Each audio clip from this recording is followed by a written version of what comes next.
Tomen su lugar. Por la fidelidad de Dios, por el gran amor de Dios, por el inmenso amor de Dios. Bueno, pues sabemos, hermanos, por las Escrituras, que desde que Dios dio su palabra, allí en el monte Sinaí, el monte que temblaba, que había fuego y humo, y la gloria de Dios descendió, y Moisés recibió las tablas de la ley. Y en este día, el 50º día, se dice que fue el 50º día, que se recibió el regalo de la palabra de Dios para todos, para todo el mundo entero, pero no todos lo recibieron. El pueblo de Israel lo recibió. Y en esa noche, en ese día, en ese momento, se hizo ese pacto, este convenio, este acuerdo de matrimonio, en el que Dios era el esposo de Israel, Israel era la esposa de Dios. Es decir, Dios sería el único Dios. Ellos se distinguirían entre todos los pueblos politeístas y paganos de ser el pueblo que tenía y que adoraba al único Dios vivo y verdadero. Pero Dios, ¿verdad?, también tenía un compromiso con ellos, de ser fiel a ellos, aunque ellos fallaran, y cumpliría las promesas que él había establecido desde el tiempo del patriarca Abraham, cuando él bendeciría a todas las familias de la tierra por la fe. Hermanos, Dios envió a su Hijo unigénito para salvarnos y, hermanos, darnos sus promesas. Y su promesa, como dijo Jesús en Hechos capítulo 1, recibiréis poder de Dios cuando haya venido sobre vosotros el Espíritu Santo. Entonces, en el plan maravilloso de Dios, hermanos, estábamos nosotros. Gracias a Dios, nos debe de dar mucho gusto, nos debe de dar mucha alegría, porque Dios no se olvidó de nosotros. Porque aunque nosotros, hermanos, desde la antigüedad, ¿verdad?, no teníamos, como dice Pablo, a los gentiles en las cartas, a los efesios, a los corintios, a las iglesias que no eran parte del pueblo de Israel, la carta a los Romanos 9, 10, 11, aunque nosotros no éramos pacto, no éramos pueblo de Dios, Él nos hizo pueblo de Dios. Gloria a Dios, hermanos, porque a través de Jesús se cumplen las promesas, se cumplen las profecías y se recibe el Espíritu Santo. Nadie que no haya confesado a Jesús como Señor y Salvador puede tener el Espíritu Santo. Y Él dijo, ¿verdad?, que nadie viene al Padre si no es que el Espíritu lo trae. Y nadie puede recibir el Espíritu si no es que Él lo da. Él es el dador del reino. Jesús es el dador de toda bendición. Es el Hijo, es decir, el que entrega la herencia del Padre. Y Él nos ha entregado la herencia del Padre. Dice la carta a los Corintios que nos dio las arras del Espíritu. Las arras del Espíritu, hermanos, son lo primero de lo que habrá de venir, las primicias de los bienes venideros. Hermanos, por Cristo Jesús recibimos la vida eterna. Tenemos el regalo de la vida eterna. ¿Y qué va a pasar en la vida eterna? Que, hermanos, en aquel tiempo, en el mundo venidero, en la vida por venir, allá en el cielo, recibiremos la herencia completa.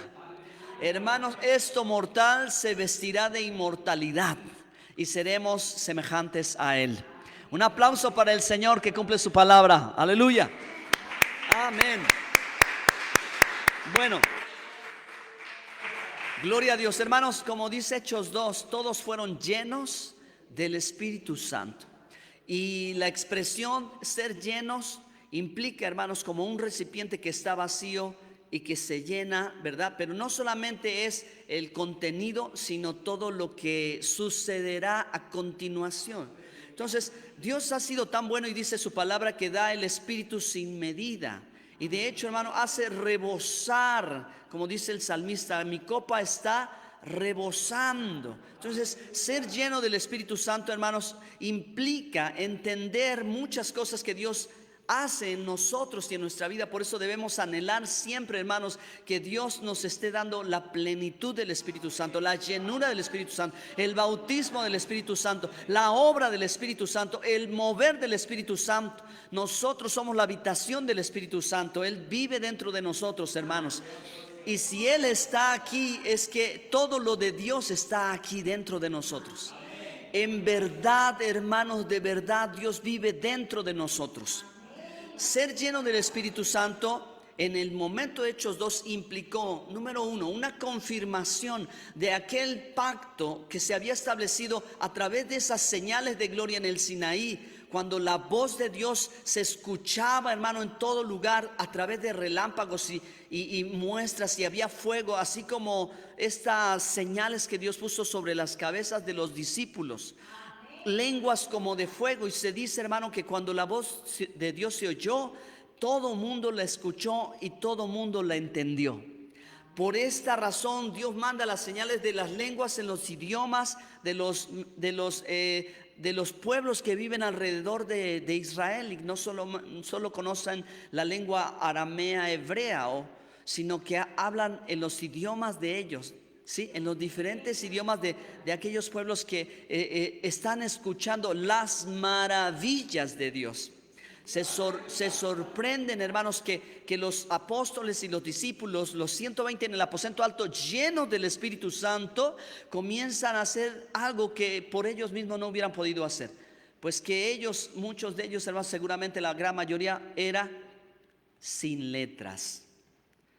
Es decir, hermanos, ellos no tuvieron una educación como, a diferencia de tal vez otros entre el pueblo de Israel, que tuvieron la oportunidad de estudiar en una escuela especial para aprender la lengua hebrea y aprender la Torá, la ley de Dios y el Antiguo Testamento, y estudiarlo con mucha dedicación.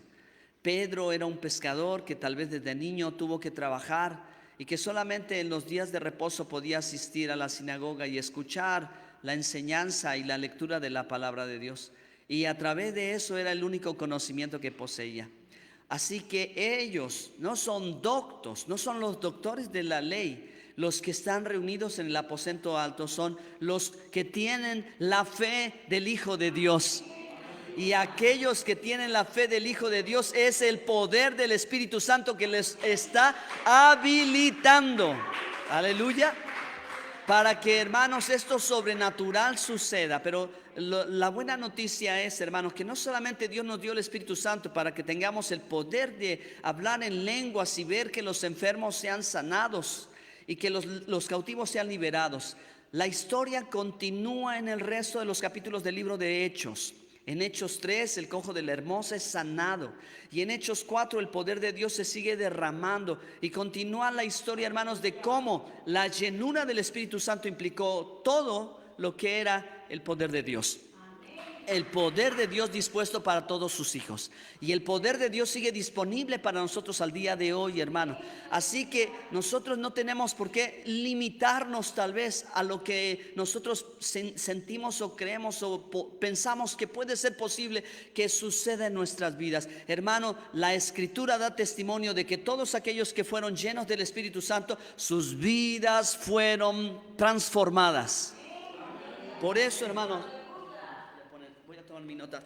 Por eso, hermanos, es importante que nosotros, en medio de cada circunstancia y en medio de cada situación de la vida cotidiana, nosotros podamos recurrir a Dios. Amén. Nosotros podamos recurrir al poder de Dios. Pues que, hermanos, la